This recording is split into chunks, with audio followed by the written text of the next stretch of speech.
Munafu omulabi tukwaniza kwano ku BSTV program ensonga ngera tusonga ku nsonga amanya omuliga Silveri Godfrey anteredde bubya obumbu bwewunzika era nze buteesagga tutereke ensonga zino ku bulungi bw'okuzimba eggwanga weewaawo nga waliwo bingi ebigenda maaso ku nsonga eyo n'okusinga ddala nga tutunulira olukuŋŋaana oba olukiiko oba mmisa yategekeddwa wali mu bitundu eby'e Masaka ekitovu kale nno emikolo gyagenze nga bwe gyagenze naye mu byonna toka tutunulire observation zino omukolo guno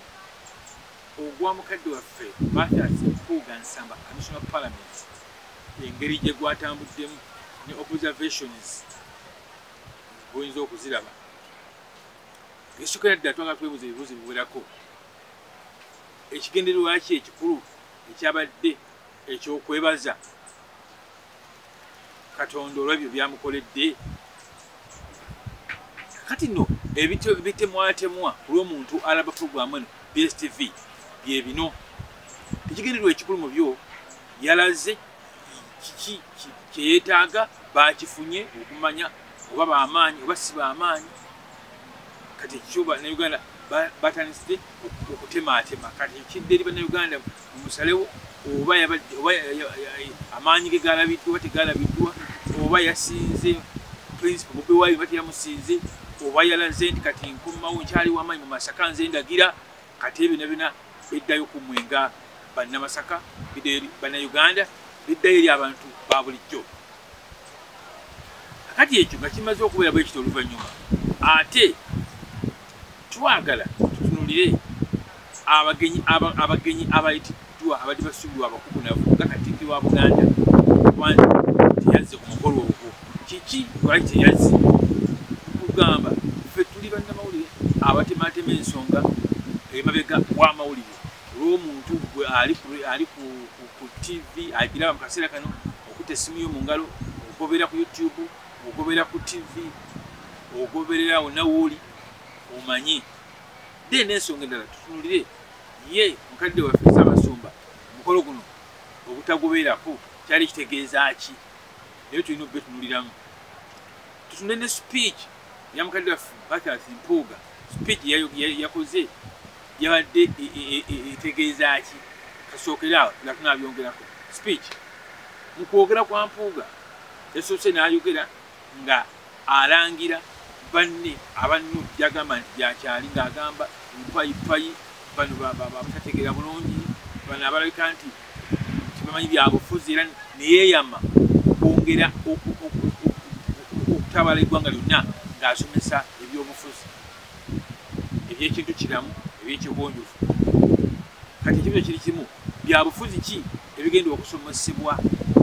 byabufuzi ebyo ebyesigamye ku bibuuzo ebiva mu bantu n'engeri abantu gye begabiramu ssente nga basinzira mu mateeka nga bagamba nti kale ge mateeka nga bagamba nti ge mateeka ebyo bigenda okusomesebwa eggwanga lyonna ebyobufuzi ebigenda okusomesebwa eggwanga lyonna nti abantu basobola okuba batudde ne bakwata 1.7 billion ne bazeegabira nga tebatunuulidde obuyinike okukaawu n'okukaaba ku bannayuganda abali mu bwavu butagambika nga services enguudo n'amasomero nga tebikoleddwako olwa akabondo k'abantu batono abalabika nti beegabira ensimbi ku kkowe eryo kati ebyobufuzi bigenda okuzanyibwa oba okusomesebwa eggwanga lyonna awo nange ekirala kyetunuliramu ekikulu nti bwe yadde ayogera n'awunzika eno ng'amaze wano okulangira banne n'awunzika ng'agamba nti agenda ayagala obumu obwo ogenda okubuzza otya ng'omaze n'okubalangira speech teyalose obumu kyaleetebwa buleetebwa eno wansi kwagala kwekwasizaako singa kyabadde kya bumu ate ebigambo ebyasoose nga birangira bijerega binafuya nga bwe byabukulembeze nze ndowooza byandibadde tebisobola kubanga bijjirawo awo singa yabadde yeetaaga bumu bwagamba ku bumu bo banne bano abatembeeta ekintu nga bakadde waffe Abedi Bwanika bababike bakadde waffe Mutumuka n'abalala bo basigadde wa mu kino bo basigaddewa kubanga okusinzira ku ntemaatema y'ensonga n'okwogerako omukulu olumu bwayogerako tebwalabikidde mu sipiiki ng'etandika yakikoonyeko wano ng'asembayo kati tetumanyi oba kiyadde ategeeza kyekituufu kati bano bo abakongozi be aboogerako lubaale aboogerako empewo ze bo basigaddewa mu kino basigaddewa kubanga bo olwedde mukulu yalangidde kiddako baali bamanyi nti omukulu ajja kulangirira nti oba kibiina kya byabufuzi kati bensootingi nga bukyali kati basigadde awo olwedde political failures olwedde kubanga batunulira bonna tewali yali mabike yaliko baka parliament kyakyalina kifo kyonna mukakusa tantu azagezaako byobufuzi byera tebitegeka birimu engeri y'obwaddiikuula kakati tewali nnyo kyogamba nti ekyabagaseeko ekiri awo ogamba nti bafunye mu kirwabula kyemmanyi ye ng'omukulu yafunyeebwa atya ye ng'omukulu alikoteba yafunye kubanga yayongedde okulaga nti abantu balina beebo ne bwana bayagadde kumulamuza genda kukwegatta kukola bali mu buyinza officially bajja kumanya waayimiridde so ye ayinza okuba yayongedde okubanga akola ki nga yeetunda mu ngeri eyo n'abantu okukiraba naye nga bo bana bamuleebeeta oyinza okukanga nga omusana gwabookedde katyawo sokera ddala mu byonna ebyafa ebya Buganda ne bakatikkiro bwabwe singa wabaawo abantu okuba nga tebakyakwatagana na katikkiro abakulembera kireetawo ebizibu bingi kireetawo obutakwatagana kati okubala ensonga ezigenda mu maaso tugeze bwetwogera kati waliwo ensonga ezitambula ensonga esooka nti abantu babanja kabaka tebamanyi bimukwatako tebamanyi ensonga bwe zitambula zimukwatako butereevu amawulire agavayo galeka tegeesigikibwa bulungi kati ye bina nibiba nga bireetawo engeri y'obusungu mu bantu kati kulaga singa abantu baba tebakwatagana nakatikkiro abaaliwo ebizibu biba bingi era ensonga ne nakyokola buli muntu agamba nti wadde sayidi kati mu mbeera eyo kigatta butereevu nakikulaga nti katikkiro obutagenda ku mukolo ogwo kyadde kirina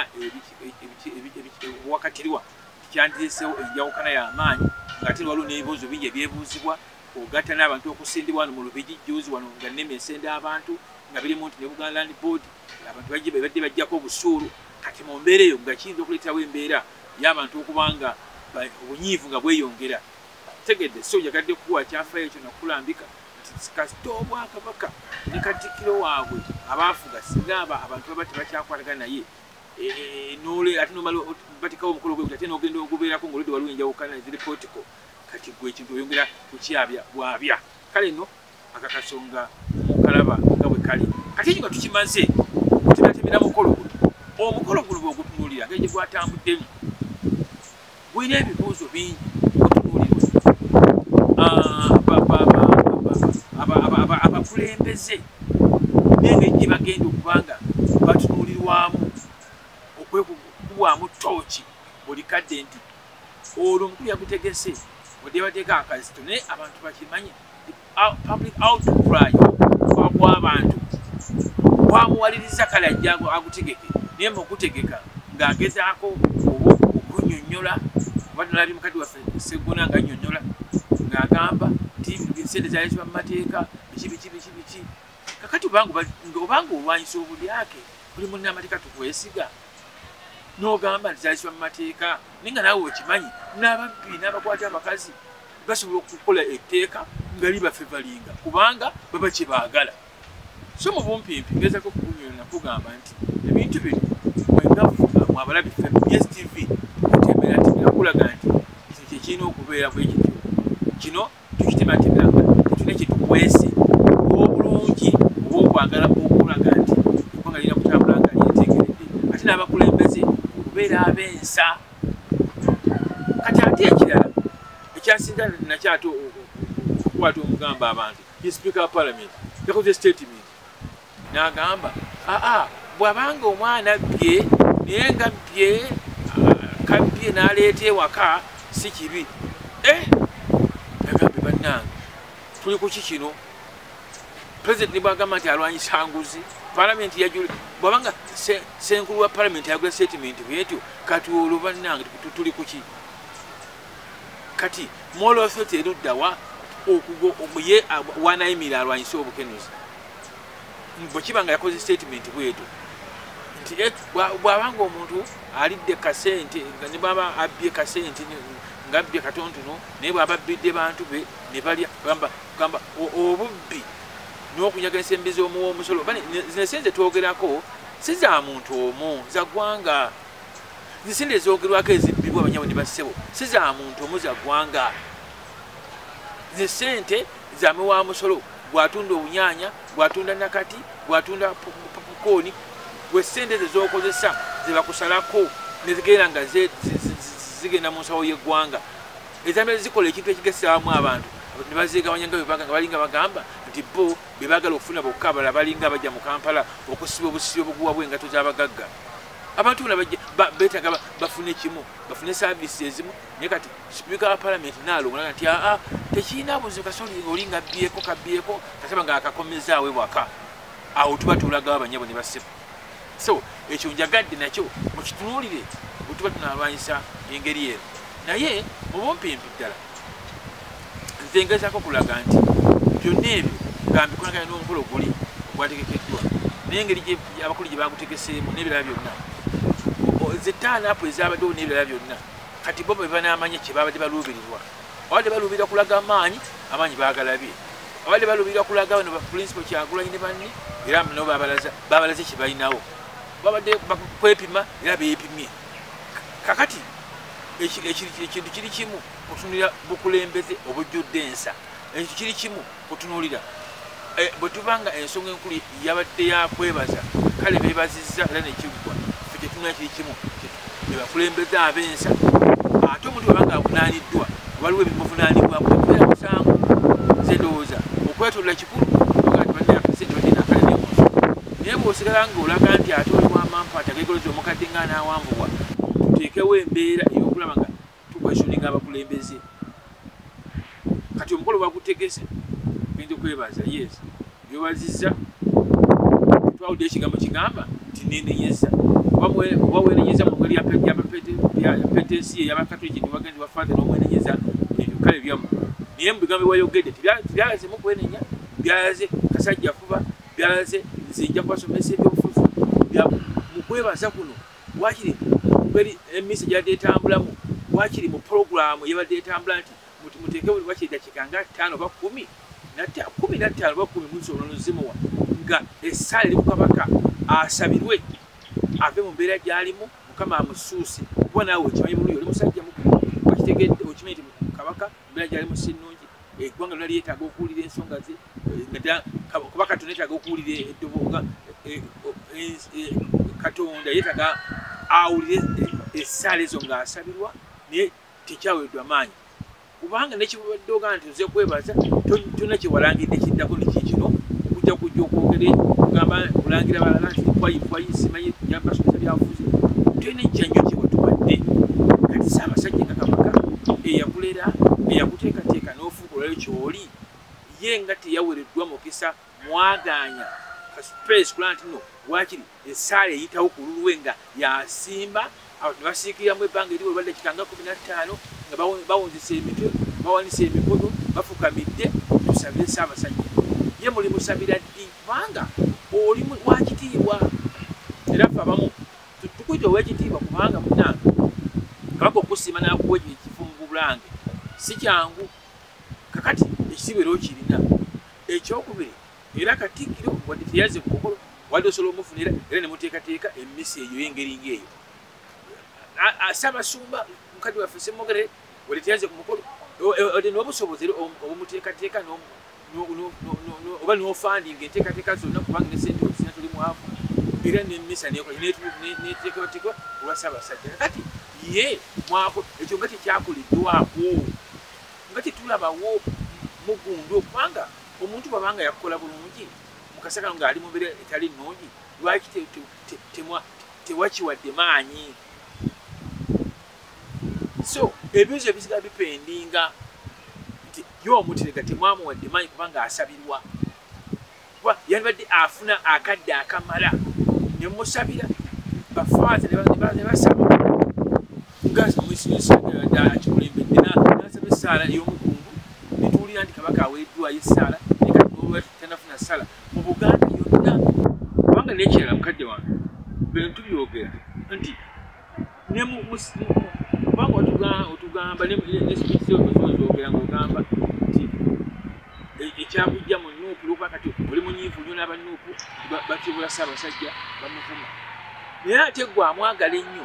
mu mmisa zo tewategese n'okusaba kuwategese n'emmisa tewategese n'ebirala tetwalabye nnyo ng'osoosowaza Ssaabasajja ate gwe ogamba nti omwagala nnyo n'okusinga abala era tubalaba mmwe mulina n'ekigurupu ekimu abalowooza nti aboogera ku kabaka nti kabaka balina ng'aliwa abo bo balabwanga abalabe naye ng'ate ne bo baganda bantu ba Ssaabasajja bagala okumanya ebikwata ku kabaka waabwe naye bwe boogera nti kabaka aliwo nti mutudde kabaka mu mukamwa kakati mwaba mwagala ennyo nga mumujja ku balala mmwe mu lwaki temwakoze misa eyo ngangaziko mu budde obuwera ne musabira Ssaabasajja kati waliwo ninaku omukungu nayogera naye era bino ebintu byammwe simerwa lwaki abantu naabo babanga balimu olwadduti baliikize yagambye Kyagulanyi twamuwulidde nga naye abanja kabaka amubanja ne mubuuza nti bw'amubanja si muganda amubanja ngani omukopi abadde kabaka mbadde waffe kati oyo lwaki Kyagulanyi abuuza atya si Wambogo mwebaganda ennyo abalowooza nti basi baganda balina kubuuza kukwata ku Ssaabasajja nze ndowooza bantu baddembe kati nga mubavudde ne mutugamba nti ali Namibia abantu bawewedde naye nga mujjukira amalulu ge Namibia gafulumira mu Facebook nga masuka tugamba nti ali Germany ne bibuuzika nga bana bagalese midiya yayo nti ali Namibia kati nabo ne mubavudde ne mukikakasa kakitegeeza nti ge bayitawo amawulire kati gwe bw'onalowooza nti ojja bafuga nga bali ab'edda kati kambayo ekyokulabirako obwakabaka bamirundi ebiri kye tuyita constitutional monarchy and absolute monarchy. Constitutional monarchy zezolaba ezaali mirembe giri edda nga obwivu tebunnajja amateeka tegannajja kati constitutional monarchy ebeeramu nti obwakabaka buba bakatikkiro baana abakulembeze bakwestioningibwa babuuza ebibuuzo. That is constitutional monarchy. Ati gye tulina olwati tulina absolute monarchy. Absolute monarchy gye walabanga edda nti abantu bajja nga maaso ga Ssaabasajja edda ne baddira engalo ne bazikuba ku mmuli ne bakikola ki ne zijja omusebe nti bwe byaggwawo. Kati constitutional monarchy mulimu okubuuza ebibuuzo, mulimu okwestioninga, mulimu accountability, mulimu okubuuza kabaka aliwa. But absolute monarchy ezaali mu mirembe gy'Abalooma nga tobuuza kigambo na kimu kyakugambye kyekyo naye tumanyi nti abantu boogerako lwaki baziza musango bula babanja kyabwe babanja ekyabwe kibali musaayi bakyagala tujja kukibaawulako kubanga bayonga kiyo kati muze mubategeeza bagamba obwakabaka nandugwa abavubuka naddala guno omutemu. Awangale Ssaabasajja.